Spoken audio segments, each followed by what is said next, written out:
Good evening, and welcome to CityView Inside. I'm your host, Liz Hatch.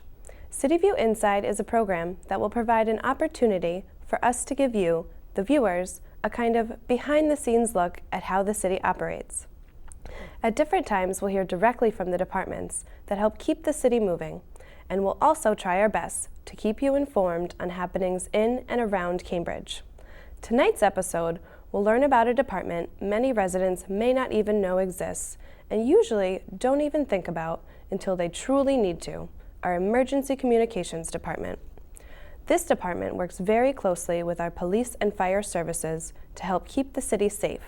Today, Christina Giacobbe, the Director of Emergency Communications, joins me to help educate the public on what they can expect if they ever have to call 911, as well as how to obtain other important services. Before we get into specifics, let's watch a short introduction to the department, and then we'll be right back to learn all we can from Christina. Over the last few years, the term first responders has become a large part of our vocabulary. When trouble strikes, our first call is often to the police or fire department or for an ambulance to assist us. But when we pick up our phones to make that call, who are we really connecting to? In Cambridge, it's the people who work day and night in the Emergency Communications Call Center who are the real first responders.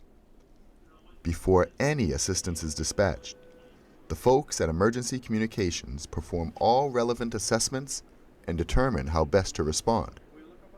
With a mixture of calm nerves and professionalism, these true first responders are often what stand between tragedy and triumph. So let's get right into it. What can I expect when I call 911? You can expect when you call 911 that you will get your call answered. You will be answered by a trained professional that has gone through extensive training over their introduction period as well as throughout their careers to be able to assist you for a police emergency, a fire emergency, or a medical emergency. Okay. So, is there certain qualifications a dispatcher needs before they apply, or are they trained on the job? What happens there? So it's a combination of both, actually.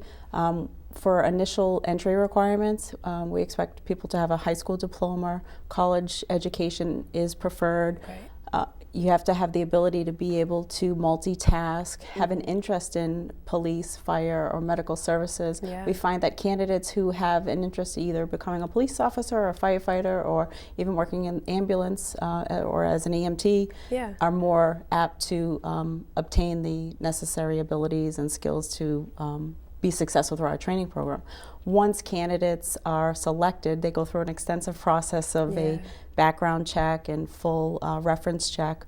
They are sent to a 5-week academy that the state puts on. Oh, wow. And it will help them get acclimated to dispatching and the basic telecommunications course, CPR, a bunch of different radio trainings and other trainings on the medical protocol, which is actually a system that we use for assessing what the actual emergency is for people who call 911. It's crucial. It's probably, they spend about 3 days each in the academy working on the medical protocol, learning the protocol, as well as annually having to continue continuing education credits for maintaining the certification.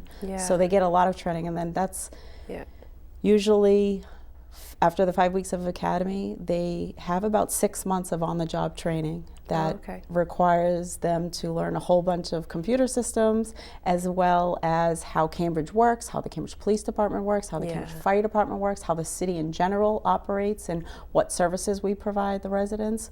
So it's a pretty intensive process, and they're constantly learning new things every year. Yeah, definitely sounds like it. Well, that's really intense.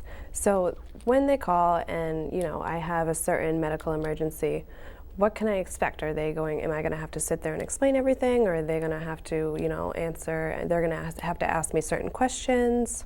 What you can expect is that there's a very crucial information that we need in a very short amount of time from answering that call. Yeah. Two main pieces of information which are so key is the location of the emergency. A lot of times people are so in the emotion of what's going on that they are sometimes, it's difficult for them to communicate that. So that's the key information, is we need to know exactly where the emergency is. Right. What we tell people, if you're not familiar with the area, or if you don't know the specific address, use landmarks or cross streets, because that really helps us. You can even spell the name of the street or how you think it's spelled. We'll take any bit of information, because that is the most key piece of information to get the first responders to the right location. The second piece, I would say, is the phone number that you're calling from. In the event that technology is great, but in the event that we lose communication with you, we need to be able to call you back so that we can get additional information. Right. Depending upon the type of emergency that you have, whether it's a police, a fire, or a medical emergency, there will be a series of questions that we will need to ask you. Okay. And the purpose of that is to really obtain what we need to find out so that we can get you the most appropriate response there. So I know that a lot of times it may seem when you're on the other end of the call that, oh my God, just send me help right away. We have help started. Yeah.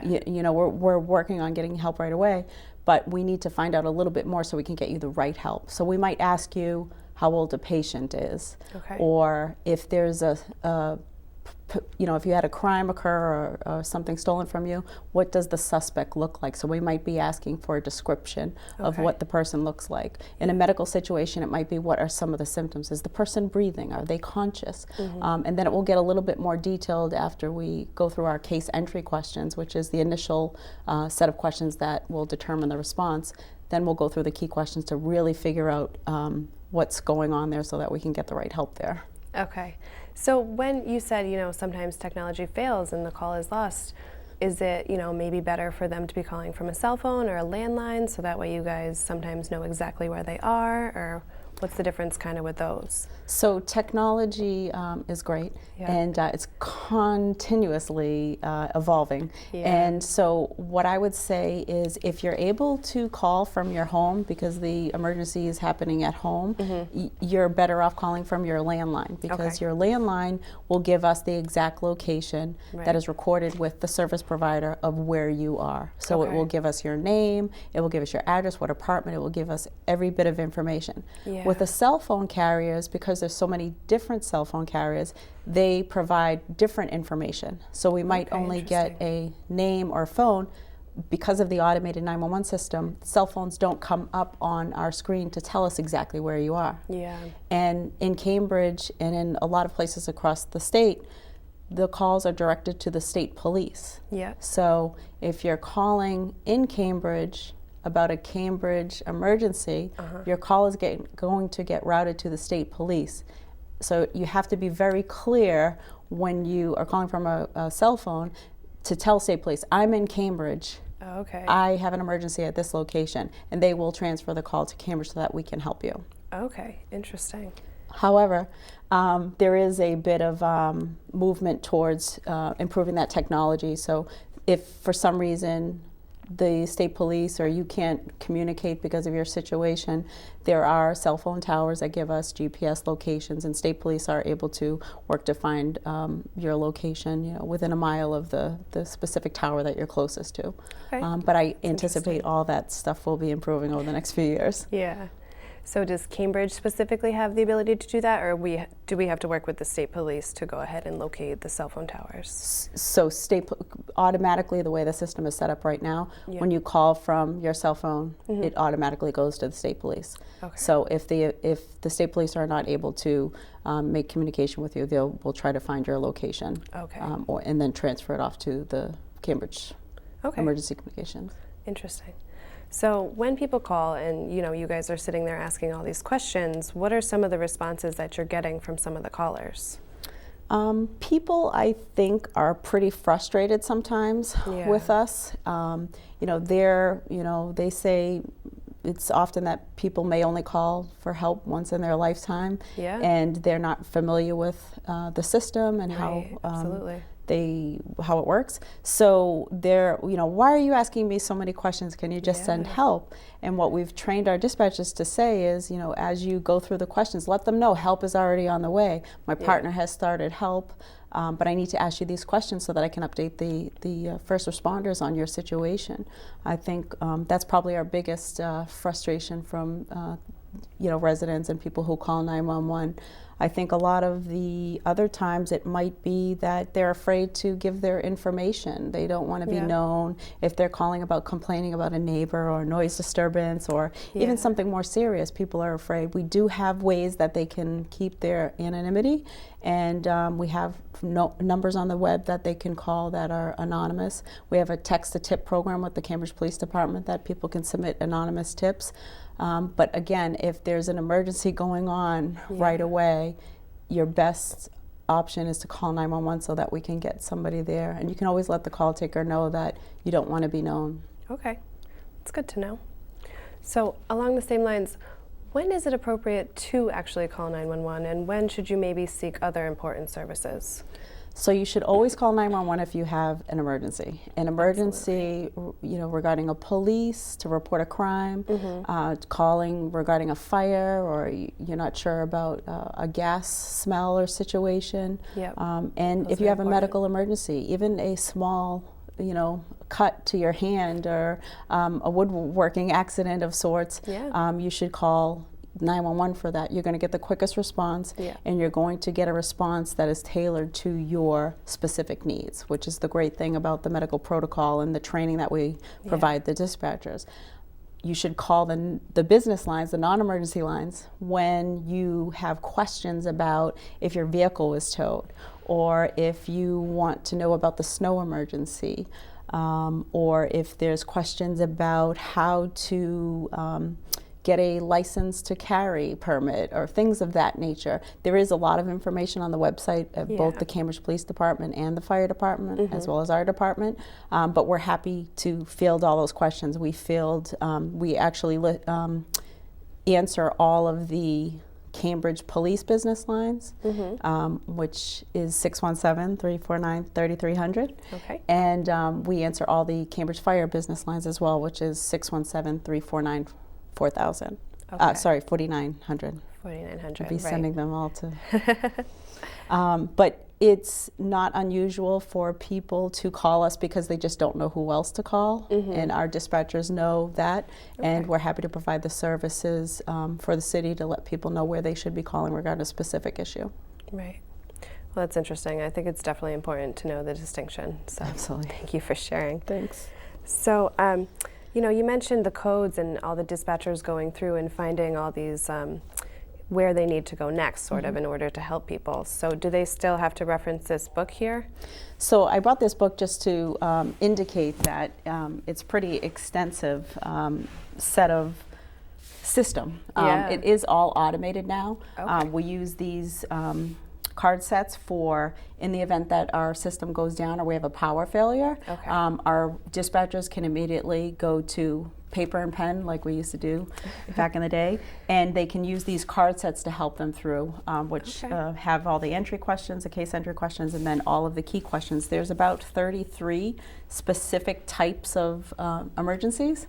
So if you can imagine having to be trained on 33 specific type of injuries, as well as within the injury, the different scenarios of how that injury, whether it is a echo response, which we refer to as the most serious, or an A response, which is a basic response that may only require an ambulance. And the tiered system allows us to cater our responses for our first responders to get what they need. So whether it's just an ambulance, or they may need an engine and a ladder company, or a paramedic squad, or a rescue. I mean, it varies depending upon the type of injury and how serious it is. Yeah. Well, that's cool. So they're still trained on the old system, but we do have a nice new automated system that I'm sure helps much more and is a lot more helpful. Yeah, it's great. It's integrated with our record management system and our CAD, so it's seamless for the dispatchers. So if they, the first question, what's the location of your emergency? What's your phone number? Okay, tell me exactly what happened. And when we get to the what happened, then they can code right over to the medical and Right. get the whole system in place. That's pretty cool. So one thing I saw on your website that might also be able to help the dispatcher when you call is a form that is the disability indicator form. Can you tell me a little bit about that and who should really fill that out and where they should submit it?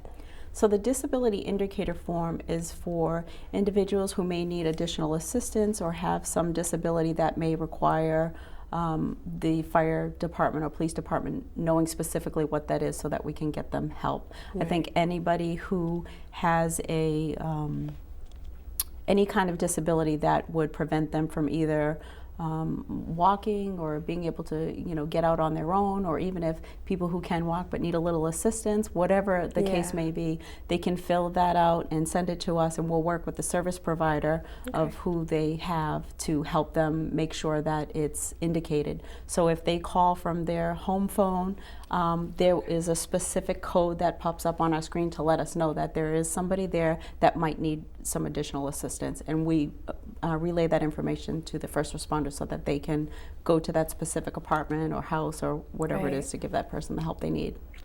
Okay.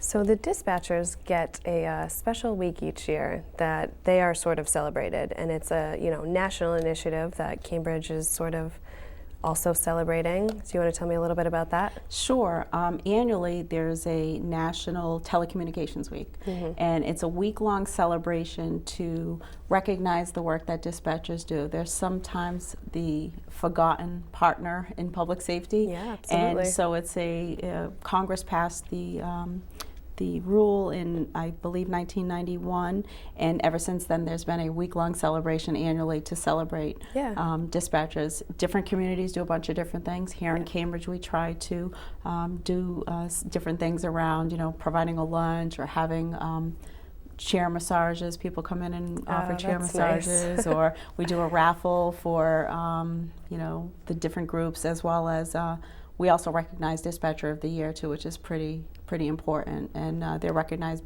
by their peers and our public safety partners on the job that they do, and they play such a pivotal role in helping first responders and helping residents that it's great that we can take the time out that we can recognize them, even though I try to recognize them every day because they do such a great job, and they're asked to do a lot, and we continue to ask them to do more, and they respond well. Yeah. I bet that's everybody's favorite week.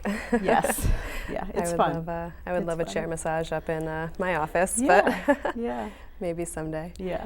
Well, that's pretty interesting. So you mentioned the Dispatcher of the Year. So have you guys decided who it was for 2014 yet? We did. We actually... Are you prepared to announce it? Sure, yeah. It's in 2014 it was Dispatcher Brian Mickle, Jr., who is a 10-plus year employee in the department. Wow. He's a cross-trained dispatcher, which means he can train...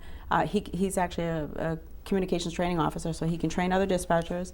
He's able to dispatch on the fire side as well as the police side. Oh, cool. So he's the ideal candidate and employee to receive such a great recognition for the work that he does. Yeah. But yeah, we're really excited. Well, that's awesome. Congratulations to him. Thanks. So what is someone who is maybe hoping to be Dispatcher of the Year, what can they learn from him, and what can they aspire to be? I think one of the things that's really important to me is a positive attitude and really understanding that most of the time we're dealing with people that might not be at their best or in a moment of panic because a loved one is injured or they themselves are in fear of their safety, and remembering that being calm and patient and having to explain or asking the questions and reiterating to people, I need to get this information so that I can help you. I think that's key. I think him as a role model, he's helpful to everybody. He goes above and beyond helping with setting up some of our guidelines and policies and making sure that any updates that the fire department sends us, that they're reflected in our operating procedures. He takes great pride in the work that he does, and he's always willing to give a hand, which I think is pretty great, because when you're constantly dealing with calls when people are not always at their best, it can sometimes be be pretty difficult. So I think a lot of folks could learn from that, and anybody who's interested in working in the field, you have to have patience and good customer service skills, and the ability to be able to empathize and you know, understand where somebody is, and you're trying to get them the best help, and quite honestly being responsive to the first responders as well, because as we dispatch our first responders, when they get there, they may need additional resources, and being able to get them what they need as well is just as important. Okay. So how closely would you say, do some of the dispatchers get to meet, like say they take a call and the police officer goes and saves someone, do they get to go and, hang out, not necessarily hang out, but, meet the police officer and say, congratulations, I was glad I was able to help, stuff like that? There are opportunities for that. We've had a number of dispatchers be recognized by the police department during their award ceremony for the work that they did, whether it was saving somebody's life or helping, aiding another officer. There are opportunities for the dispatchers to go to roll call and do ride-alongs, especially at their early part of their career when we're trying to transition them into the organization. We want the officers to know the dispatchers and vice versa, along with the fire department. So all of our new hires get to go on ride-alongs with both police and fire. And we really encourage that collaboration. We recently did some training with the fire department where all of our fire dispatchers went down to their training and did some May Day training and different things like that. And we do training with the police as well, which is exciting because they get to see each other rather than just hearing each other on the radio. But it can pose its challenges because we work a different shift than the police department and the fire department. So, but we do, especially during the annual week that we recognize dispatchers, we try to invite our first responder partners to come up and say hi and thanks and so forth. So we do try to create those opportunities. Oh, well, that's nice.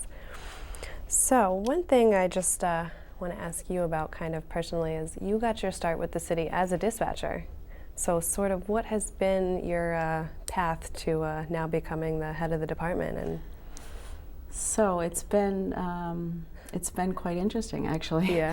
So I started at the Emergency Communications Department. I had a few other part-time jobs with the city before that, but I started as a dispatcher for about 3 years, and then I was promoted to supervisor. So I was there for about 3.5 years as a supervisor, and I left there and went to work for the police department as the director of planning, budget, and personnel, where I worked under Commissioner Watson.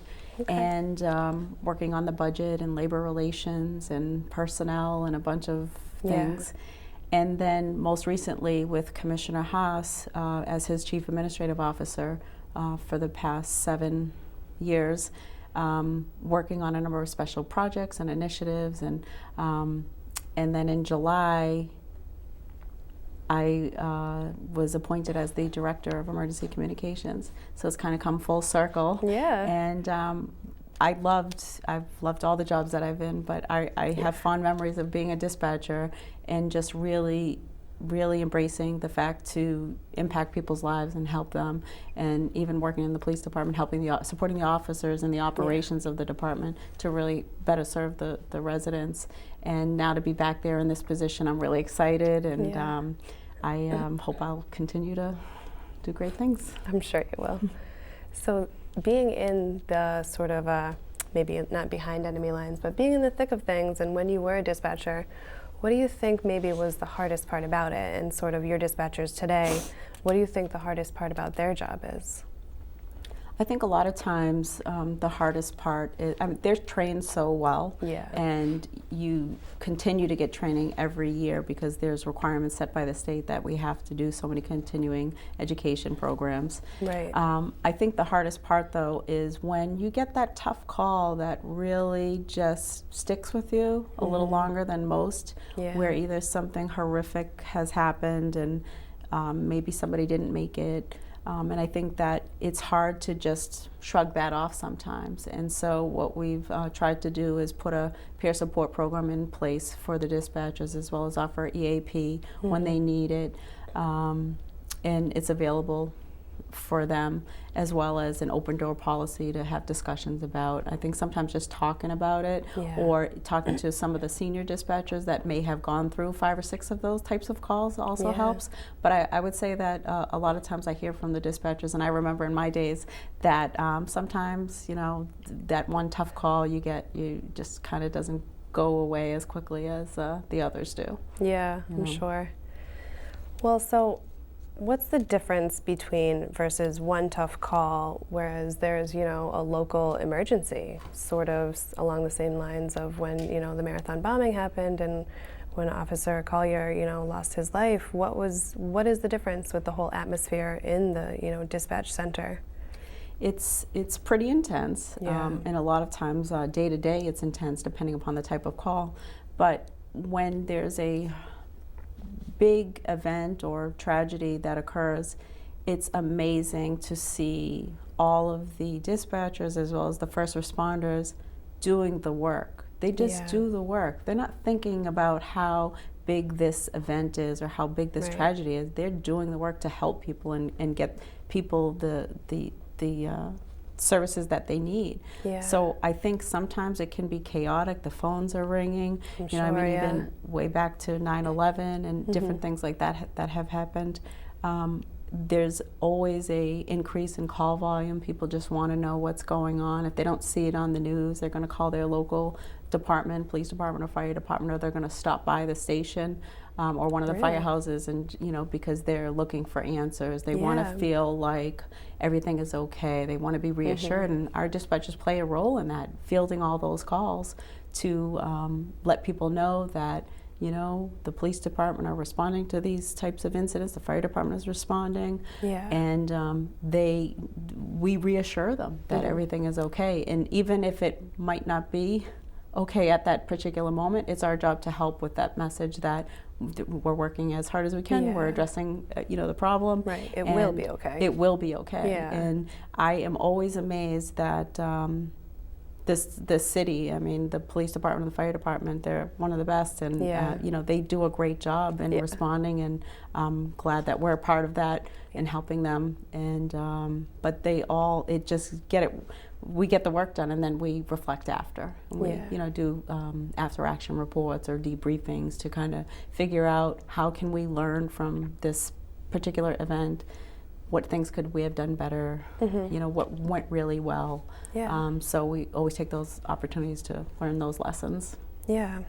Well, it sounds like it's a really intense and really inspiring situation, but I'm sure you guys handle it well. Yes, we do. So I just want to mention briefly, I think one other thing that people might not realize is there is also an administrative side to the department that really keeps up with all the important tasks and also supports, you know, you and the communication center, and they're, you know, in charge of payroll, and, you know, all this stuff, all this technology has to be bought. So they're really also another behind the scenes aspect that I just, you know, want to bring light to and acknowledge that they're also working pretty hard too. So we have a department of about 41 employees, which includes 29 dispatchers, 7 supervisors that work the shift with the dispatchers, as well as 2 IT professionals, chief of operations, and an administrative assistant. And their job, as well as mine, is to make sure that the center is running as efficiently as possible. Yeah. We have a $4 million budget, and we do a lot of training, Yeah. and there's a lot of technology that we're purchasing to make Yeah. sure our record management system is up and running, and our medical protocol, Yeah. and making sure that we're supporting the police department and the fire department. Yep. So they all play a critical role in making sure that our operations is running smoothly 365 days a year. Absolutely. Well, Christina, that's all the time we have, but thank you so much for coming on. I really learned a lot, and I hope all the residents of Cambridge did as well. Thank you so much. I appreciate the opportunity. No problem. I hope you'll come back soon. Thanks. So, that is all the time we have for this edition of CityView Inside. For more information about this topic, please check out the city's website, www.cambridgema.gov. For broadcast schedule information, you can check the 22 CityView website at www.cambridgema.gov/22cityview.